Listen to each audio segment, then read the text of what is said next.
We are going to look at one last application example, and this example will have all the possible loads, like it has a point load, it has a distributed load, it has a concentrated moment, and we'll try to solve this problem using the relationships which we had just derived. And if you remember, we had looked at this problem, so let's take a look at this one. So we had looked at this problem before.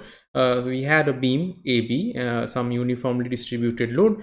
You had a point load over here, which you remember when we solved using the method of sections. We have looked at it using the method of sections. So we had replaced this 10 kips, this is in kilopounds, 10 kips with the equivalent 10 kips as slightly shifted, and with a equivalent moment. This 20 kip feet is 10 times 20. So you're essentially this sort of a wedge that you have, and this load which is acting at the end of that wedge, you're transferred that same effect to the beam. So now that you are having to deal with just the beam itself. Now we had looked into this problem previously, so if you just quickly go back, so this is how we had solved it using the method of sections. So in the method of sections, we had taken a section here, like wherever the discontinuities are, we have or the loads are uniformly distributed loads are. So we have one section over here, second section here, third section over here. For each of these sections 1, 2 and 3, we had written out those equations and then found the shear force diagram and the bending moment diagram. Now this problem also gives you a hint at how complicated things can get when you try to have different sections and write the equation. So let's see that whether using the relationships between the bending moment, shear force and the loads is going to make our life easy. So for this problem, since it has all the types of loads, I'm going to write out the basic relationships again, so that we are all on the same page. So if we have to just quickly write the relationships down, so for the first relationship that was there was my dv dx is negative of wx. Now always remember, this negative sign is because w was acting vertically down. If it was acting vertically up, for example, if this load was pointing in the upwards, this would be a positive sign. So keep that in mind. And this also leads to that other relationship that your between 2 points vd minus vc is negative of the area of the loading diagram, right? And the second relationship was dm dx was equals to v, and that also leads to a similar relationship as before. When you compare it with the loading, that you have md minus mc was the area of the shear force diagram. Now between those 2 points, so the area of the loading diagram, you must remember this is between c and d, and this is also the between c and d, because you're calculating the difference of the shears and the moment between those points. So between c and d. The third and the fourth one were because of the point load. So these two were for the distributed load. This one is for the point load. The third one was for the point load, where if you recall that we had that small element, and I'm going to just mark the force on top of this one with a force P. And if you had on the either side, you had the this shear and this shear over here. So this is say V, and this is V plus V1, and you had the moments. If this was M, this was M plus M1. What we found in this one, that your V1 was equals to minus P. So that meant that your shear was undergoing a jump. The shear undergoes a jump, right? And our M1 was equals to 0. So no change in moment when you have a point load. And lastly, we had our relationship number 4. The relationship number 4 was as a consequence of the point moment. So if I take a similar element again, and if you have a point moment on top, and in this point moment, suppose again you have the V, you have the M, you have the V plus V1, M plus M1. So in this one, what we had seen that your M1 was, and suppose the value of this point moment is M0, some value. So m1 becomes equals to minus m naught. It is important to note that you can easily derive it, but just to make things quicker in your head, it's just you have to keep a note that the m naught here was marked anti-clockwise. As a consequence of it, the positive moment comes out as the negative m naught over here. And also for this one, your v1 was equals to 0, so no change in shear. So the first relationship means that your moment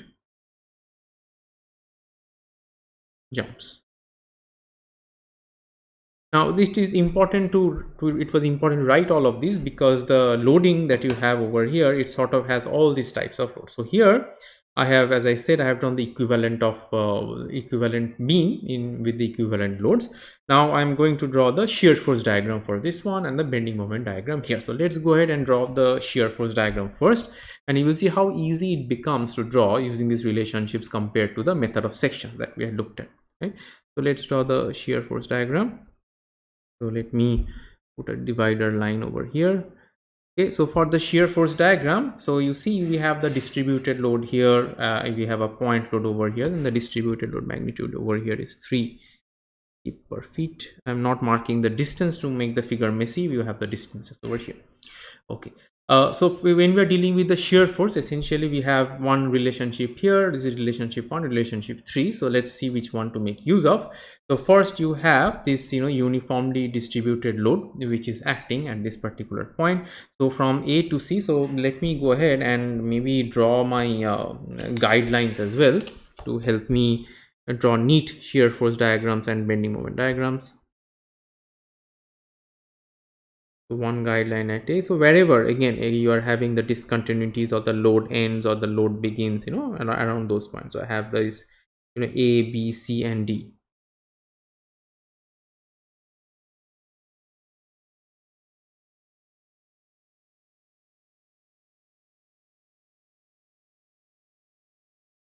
Right. So again, focusing on the shear force diagram, I have, this is my A, this is C, this is my point D, and lastly I have this point B over here. So from A to C, I have these 3 kip feet. So let's just go ahead and write the relationship that we have. We have dv dx equals to minus of wx. Now here it is a constant, so my w of x is degree 0. So that tells me that from A to C, my v will be a degree 1, so it will be a linear line. Right. Also intuitively I can tell that since it is a cantilever, here is a free end and there is no point load or no concentrated moment in this particular point, what we get essentially is that at this particular point my shear force will be 0. So I am starting from 0 over here, then I will have a linear line. Right.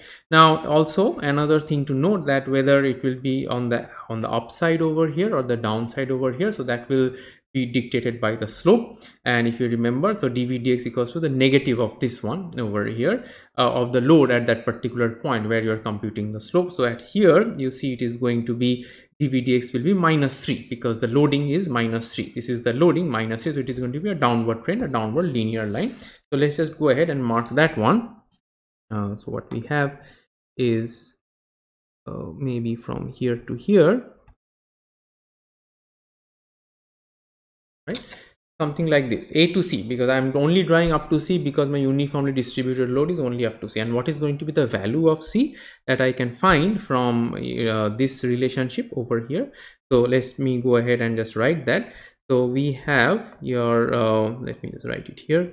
We have VC minus VA will be negative of the loading diagram between these 2 points, and that is just the 3 times this distance over, is a rectangular patch, so is equal to 3 times 8. Now VA I know is 0, so your VC becomes equals to 24 kips. Right, so this point here is 24, sorry, it will be a negative 24, minus 3 minus, yeah, because it's the negative of the area of the loading diagram. So this guy over here is a negative 24. I'm writing in the bottom half plane, so I'm not marking the negative sign. Now from C to D over here, from C to D, there is no load. No load means that, you know, if the load is there is no distributed load, no point load, completely non-existence. So the shear force is going to be constant, because if you put a 0 over here, there is no distributed load or a point load to cause a jump. We have a 0 load, so that means your V must be a constant. So from here, from C to D, I'm going to continue with a constant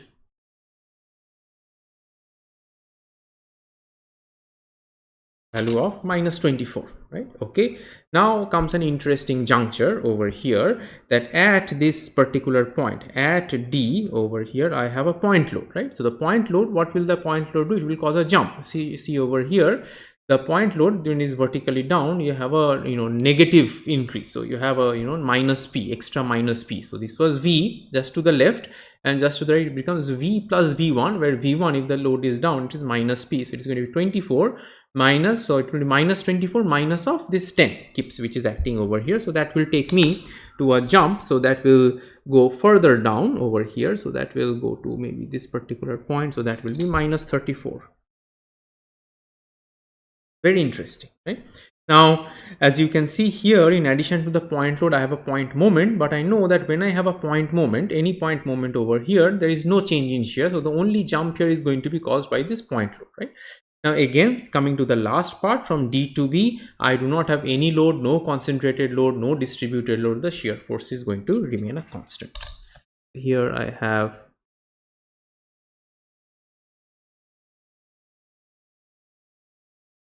a constant over here, and this goes and joins,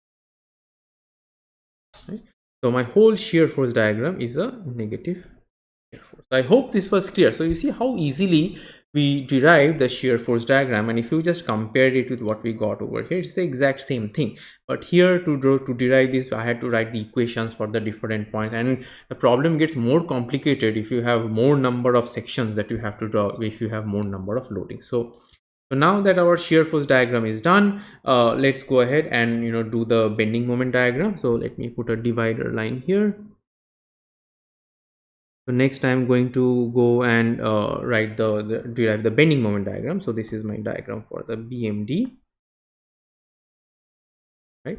Again, from plain and simple intuition, this is a free end with no externally applied moment, no externally applied concentrated load. So here the bending moment is going to be 0. So let me mark those points A, C, D and B. So at A, I'm going to have a 0 bending moment at this point over here. Now the question is that how from A to C it is going to vary over here. Now from, again, let's quickly write the relationship. We have dm dx equals to V over here. Right? So that means that the slope at this particular point over here is going to be the value of the slope over here. So if this at particular point is going to be the value of the shear over here, the slope here dm dx at x equals to A is going to be the value of the shear at A. So value of the shear at A is 0. So here my bending moment diagram will have a 0 slope. Right? Now let's try to find how the variation is going to be. So from A to C, so let's say from A to C, I have my V is a linear. So V is linear. So that means, so from A to C, V is degree 1. So that kind tells you that your moment, if you integrate this one over here, will be quadratic, right? So that means it's a quadratic.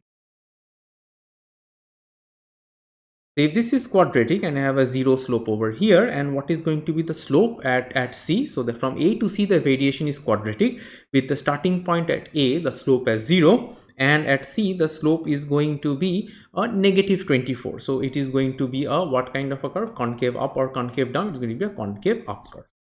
So at C, and also let's find the value of the moment at C. So how do we find that? We have MC minus MA. Right, this is from this relationship over here, that MC minus MA will be the area of the shear force diagram between these 2 points. So the area of the shear force diagram is, this guy over here. So it is going to be equal to half. So it's a triangle, as you can see.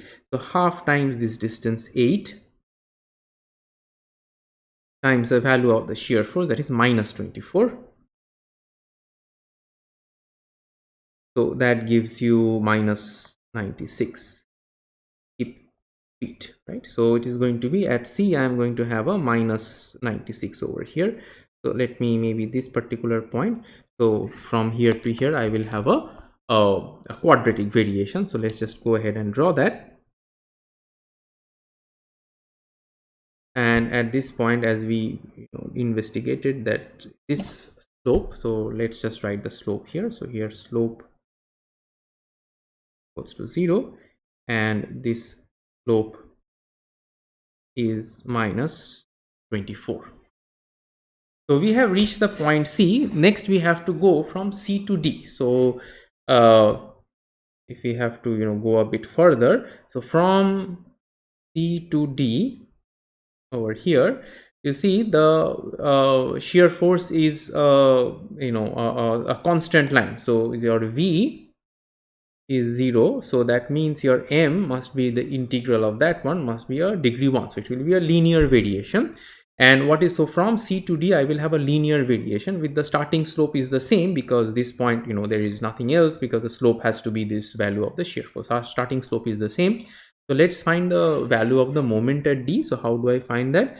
So I have MD minus MC must be equals to the area of the shear force diagram between those 2 points, and that is this 24 times this ordinate. So sorry, this ordinate is 24 times this distance, so it is going to be minus of 24 times 3, that is minus 72. And at C I know the value is already 24 over here, right? Oh, I did not mark this one. So this one not 24, it will be minus 96. So let me mark this one, minus of 96, right? So MD minus MC is minus of negative of 72 over here. So let's just go ahead and find out what is going to be MC. So MD will be minus 72 plus MC, and MC itself is a negative 96, so minus 72 minus 96, that will give me a minus of 168. Again, keep it, right? So here I am going to have a linear, and the variation is linear as we pointed this out over here. So it is going to have a linear variation starting with the same slope, and the value is going to go to minus 168. So here it is 168 negative, right? Oh, sorry, I wrote the negative over here. If you are drawing in the bottom half plane, you need not have that. So it will be a minus 168 at this particular point.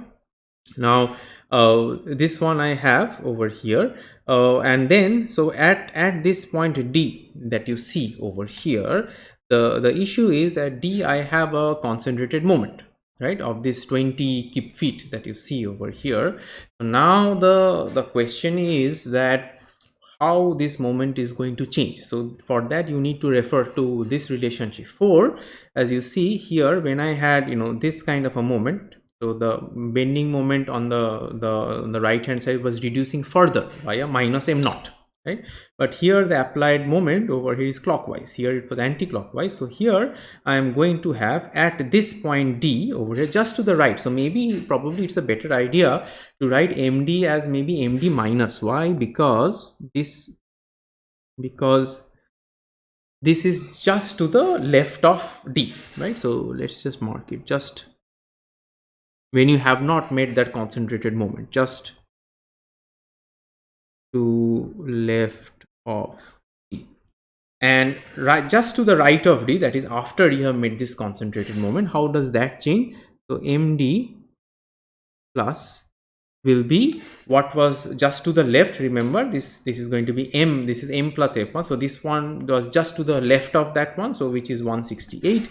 It is going to be negative of 168, and then plus M1, where my M1 is going to be a positive 20, because here when it was anti-clockwise it was a negative M naught, so it is going to be a positive, so it is going to be minus 168 plus 20 over here.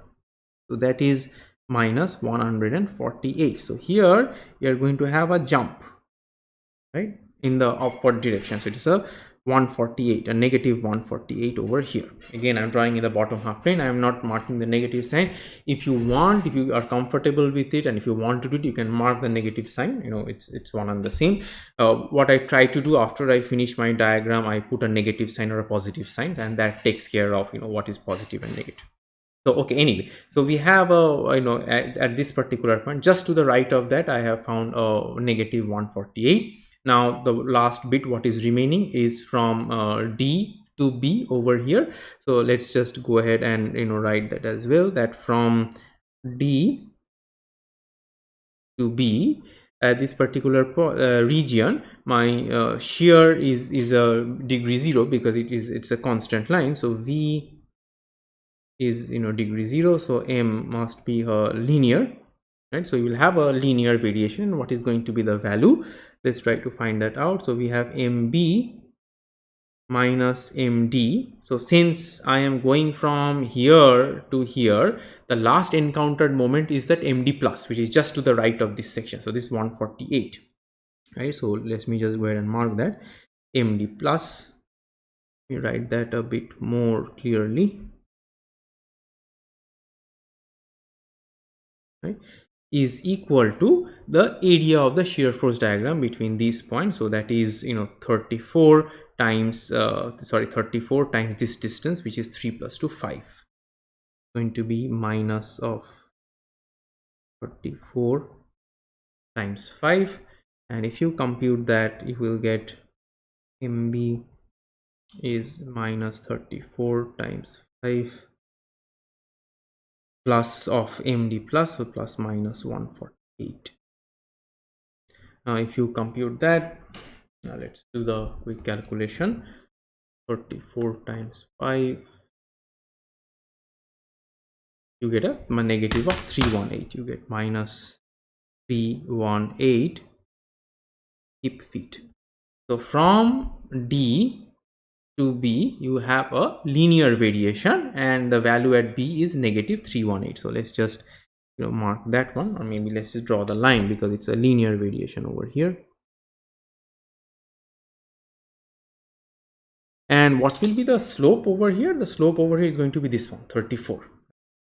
So this line will not be parallel to this one, because here the slope was negative 24, here the slope will be negative of 34.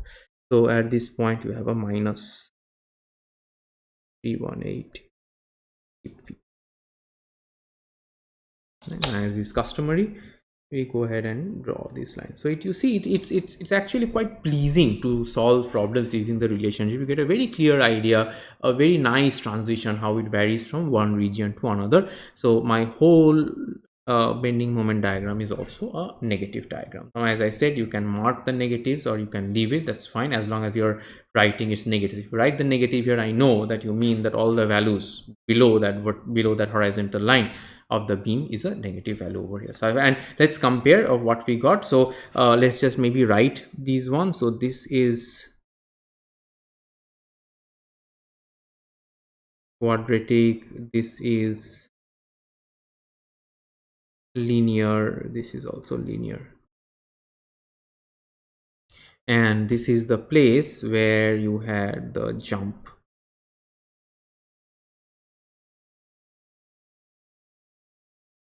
So I hope this was clear. So let's just quickly compare with what we had got. See, this essentially same thing, 96, 168, 148, 318, quadratic, linear, and this is what we had as well, 96, 168, 148, 318, and it's a linear. So again, sorry, this should not be there if I'm working in the bottom half plane. Okay, so I hope this overall, problem example was clear to you. Try to do it once using the method of sections and using the relationship, and you will get an idea.